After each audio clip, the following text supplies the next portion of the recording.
Yeah, that questions the test.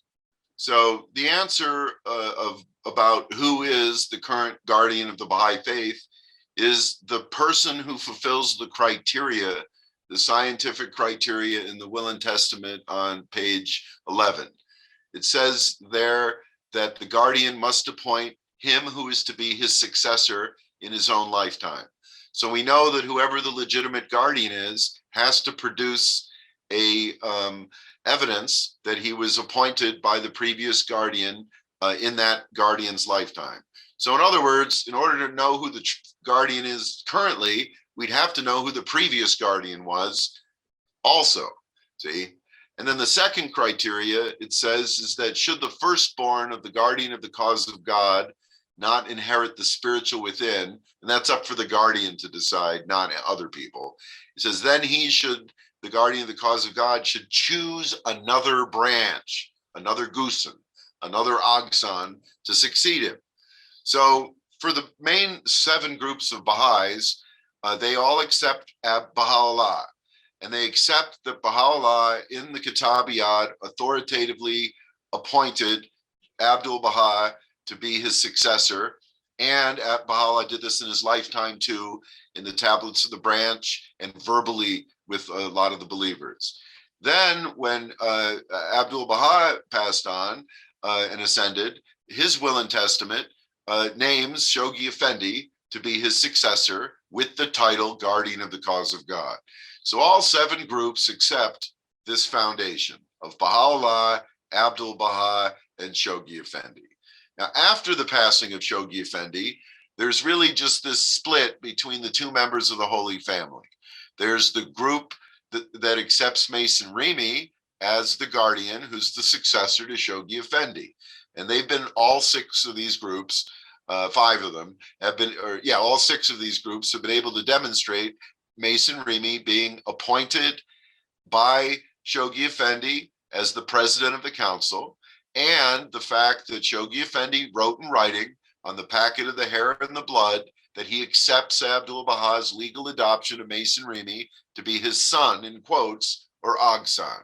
So this shows that the mainstream group that says there was nobody who inherited the title Guardian of the Cause of God, even though it's a different type of guardianship, after Shoghi Effendi, that they're in grievous error. And you can see the errors that are happening in their personal lives from this, and the mistakes that are happening in the world with the war because of this, and these other things that they did that are all the troubles of the world that are upon all of us, even in the Ukraine now, is on the blood of the peoples on the hands of the hands that did this. So the other 6 groups, they all accept Mason ریمی.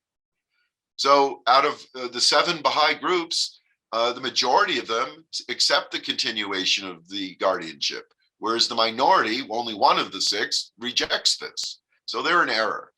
So after Mason ریمی, he said he was going to test the people directly. He started appointing lists of people to be the next guardian. He had a list of members of an international Baha'i council he set up with a president and a vice president, a second vice president, a third vice president, 9 of them. And he said that there was going to be this catastrophe that we're in now, starting with the war in Ukraine, this prophesied catastrophe in the scriptures. And he said that whoever survived the catastrophe that was highest on that list would be the next guardian. So they all started fighting with each other about who'd be the next guardian. Well, none of them were an Ogson. And when Mason ریمی sent out his proclamation, he said it was the hereditary guardianship. So then he dismantled that, and then he wrote letters appointing a couple of other people to be the guardian, such as Joel Marangella and Donald Harvey, signed by Mason ریمی, saying that they were the next guardian, but they weren't his son either. Then he made a list of 24 elders, and he only named the first 4 or 5, and he said the same thing. If there was a common catastrophe, the person surviving at the top of the list would be the next guardian. So none of them were his son. So out of all of this, the only one that he also appointed to be the first one and the last one that he appointed to be the next guardian was his only son, Joseph Pepe Rími. So if we go by the scientific criteria in the Will and Testament, we can't accept anybody else other than Pepe to be the guardian after Mason Rími, because that was his only son. And Mason Rími was appointed by the guardian before him, Shoghi Effendi, who chose another branch. His firstborn didn't have one. So because Shoghi Effendi didn't have a firstborn, he didn't have a firstborn that was spiritual. So he had to follow the Will and Testament. The guardians don't do whatever they want.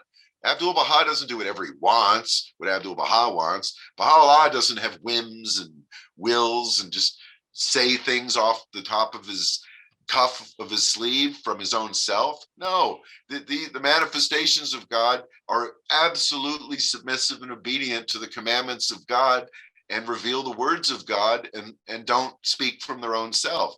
Abdulbaha is obeying and serving Bahaullah. Shoghi Effendi is constrained to work within the context of the Will and Testament.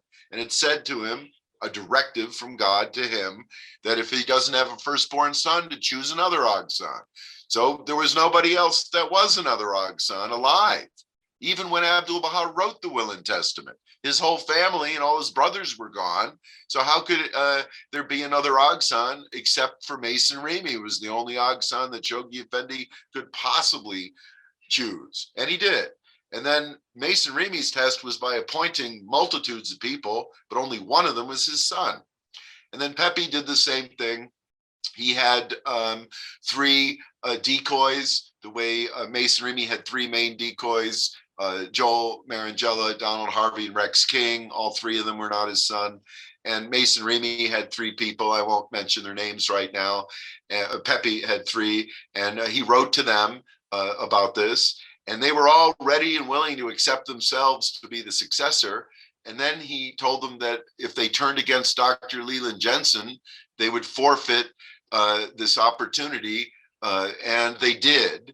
And then he wrote them a letter saying that he cut all three of them off and that it was a pity it all fell apart, because he would have been proud to have adopted them to be his sons, but it's a pity it all fell apart. So those three were never his adopted sons either. And that left only one person in the whole world that fulfilled both criteria to be adopted by the previous guardian, Pepe, in the same manner and style that Abdulbaha adopted Mason Rími, and who was appointed by him in different terms in reference to being the president of the International Baha'i Council, which therefore is the next guardian. And that person happened to be myself. I didn't realize that that would happen.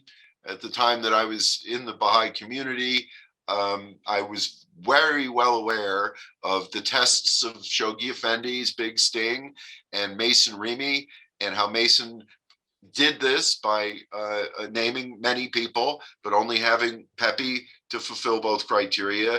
And I knew that the guardian Pepe was testing us. So during these years, I was sort of detached from the whole thing, while I still functioned in the role that I had in the community and in my life.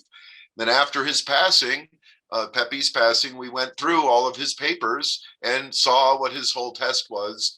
And we were left with the final result that either the guardianship had come to an end, or in fact, this person was the legally adopted son and successor to Pepe Rími, which was the criteria was fulfilled in the person of myself.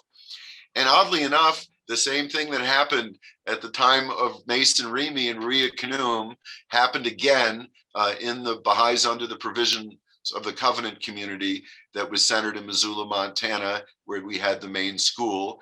And many of those people became Sam's guardian BUPCs.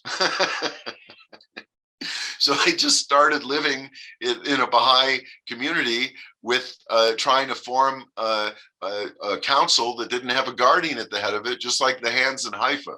And over the last 20 years, everybody who didn't accept Pepe's successor majority of them wound up falling away and either giving up the Baha'i faith completely, or they joined the Sans Guardian community. Because why not?